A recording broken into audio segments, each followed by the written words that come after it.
Hello guys, and it's your boy Chakra.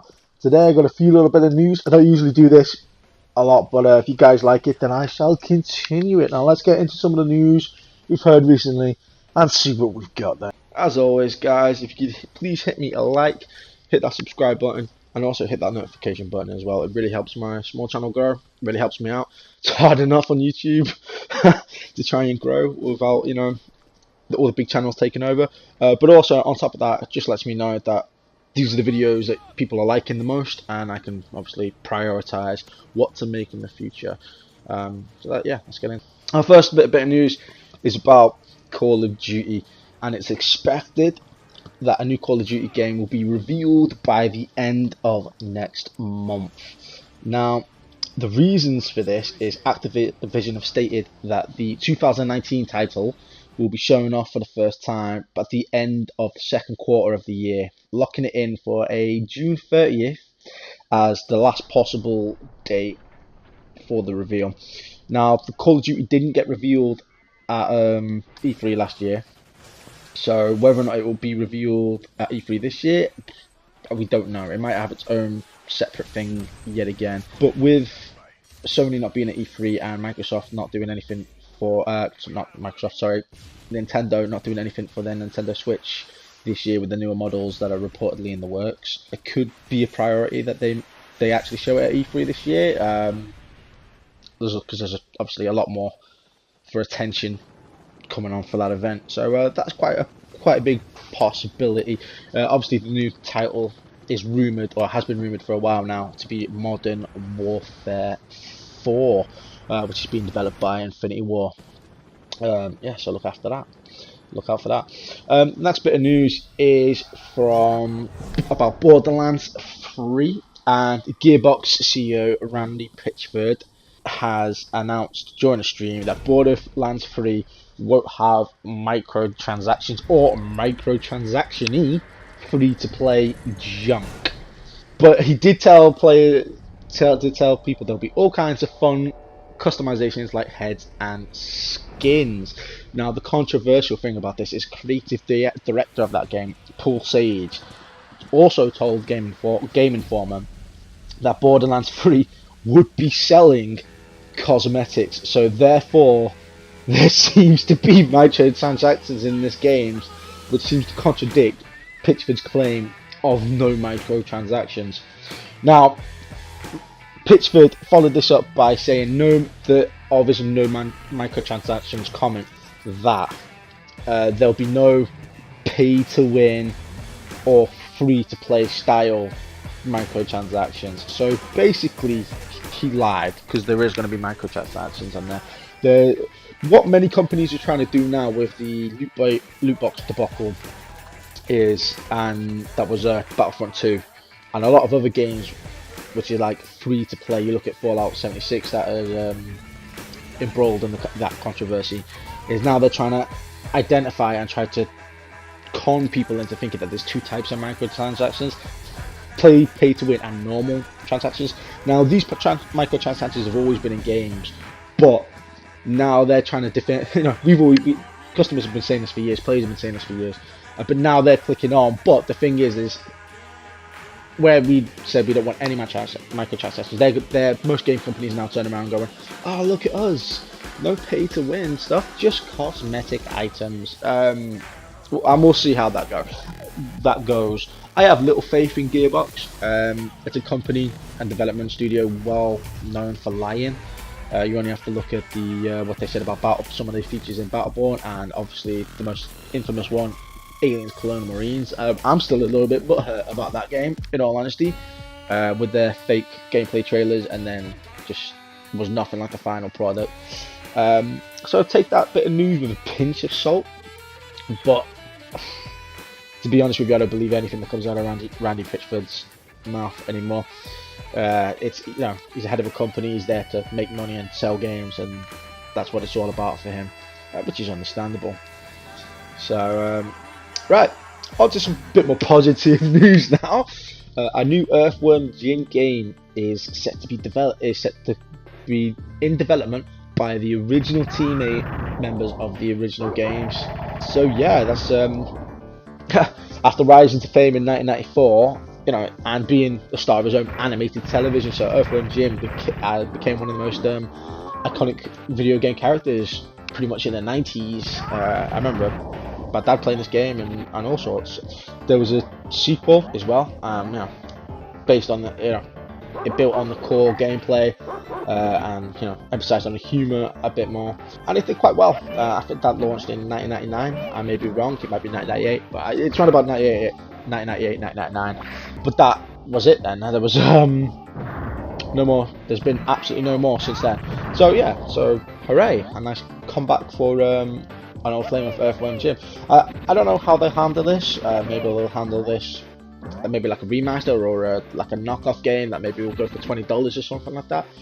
Because I can't see Earthworm Jim being like a $60 game or AAA project. So yeah, we'll keep an eye on that one. Moving on to a little bit more stellar news for people more interested in the future of the next generation consoles. Now, it's been widely accepted that both Microsoft and PlayStation are working on the next generation as we speak. And basically, there's a little bit of news that's been leaking recently. A games journalist by the name of Ainsley Bowden recently tweeted that he has multiple insiders that have now confirmed that it's true. Well, the codename Xbox Anaconda will be more advanced and more powerful than the PS5. Now, the PS5 and Mark Cerny recently came out and announced some of the specs that will be seen for the PS5, but there's still a lot obviously on the wraps.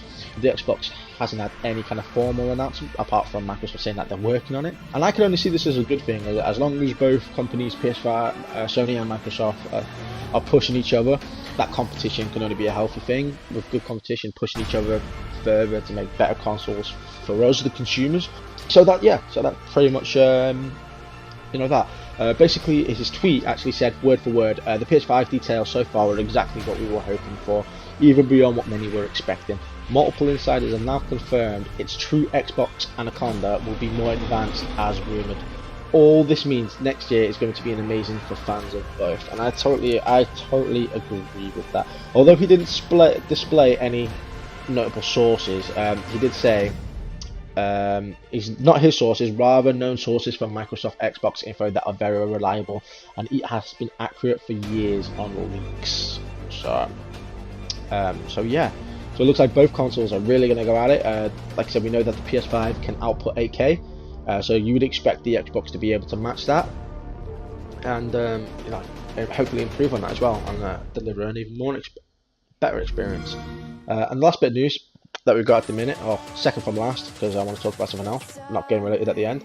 But for this one, Epic Games Store has bought out Rocket League creator Psyonix. This has pissed me off a little bit, because it seems to be now that if Epic can't secure a game, then just buy the goddamn studio. As you know, Rocket League is a game that's been out for about 4 years now, but it's massively popular, not only for casuals, but in the esports scene as well. Makes a lot of money from a lot of competitions, gets viewed on a tremendous amount. It is a fun, addictive game as well. So you'd imagine now that anything that Psyonix creates in the future, whether it be a Rocket League 3 or any other their projects, will most likely be an Epic Store exclusive now. Like I said, Epic Games and the Epic Store are really pushing hard on these exclusives at the minute. I don't totally agree with them, to be honest. They kind of backed Steam into a corner, but Steam is the better platform. I think. And all these exclusive games, man, you're just restricting some of the player base. I mean, I don't think it's that much of an issue when you've got the PS4 and the Xbox that you can pick these up for, but I know that some people are dedicated to playing on PC, feel more comfortable with a mouse and keyboard, and when you take that ability for them to not play those games on their preferred platform, then yeah, it becomes an issue. I only use Steam, and Steam is enough for me with all the apps and applications I do with video editing and stuff like that. I just want all my games in one place for Steam, and I wouldn't be faffing around with Epic Store, GOG, you know, Ubisoft Store, and you know, Bethesda's launcher and stuff like that. There's just too much now. I do like having it all condensed in Steam. but that's been my platform for years, and for me personally, that's how it will stay. But I'm interested to hear what you guys think. Are you guys not too asked about these exclusive games, or do you don't mind hopping between launches, or like me, do you find it, you know, annoying and a minor inconvenience? Let me know in the comments below.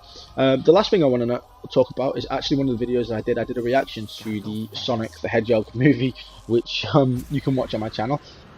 Overall opinion for that was burn it with fire, because he looks nightmarish. Well, and this is a bit of news, which is fair play to the director of the film. He's come out and said that the message is loud and clear.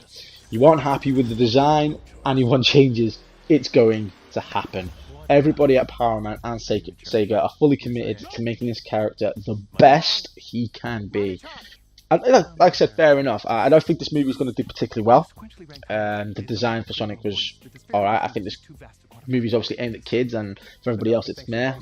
For all those, apart from all those that have obviously nostalgia feelings growing up with Sonic during the 90s. But I can only see that as good news. I think that's fair play. They've took a lot of criticism. They've acknowledged that. And they're going to change it. Whether or not that will affect the release date for Sonic, I don't know. What that entails for his look, it might be a slight change. It might be a complete redesign of CGI that's going to be very expensive for them in the long run. It's going to obviously, you know, it's going to take a lot of time as well. I just hope they don't work their staff to the bone trying to do this CGI, and hopefully they pay their CGI people properly, because nobody likes being overworked. And with that said, guys, that's just a quick news update of a little few news tidbits of information that I've picked up this week. Depending on how good this video gets reviews and stuff like that, I'll do more things like this in the future, and just try to pick up little things like this, hopefully that you'll find entertaining. I might do it on a weekly basis, like I said, depending on how well this does. So let me know, guys, if you like this. Again, please hit me a like, hit me a subscribe. It shows in the video, lets me know you like it, and I'll see you guys next time. Bye bye for now. Kakarot out. Bye, guys.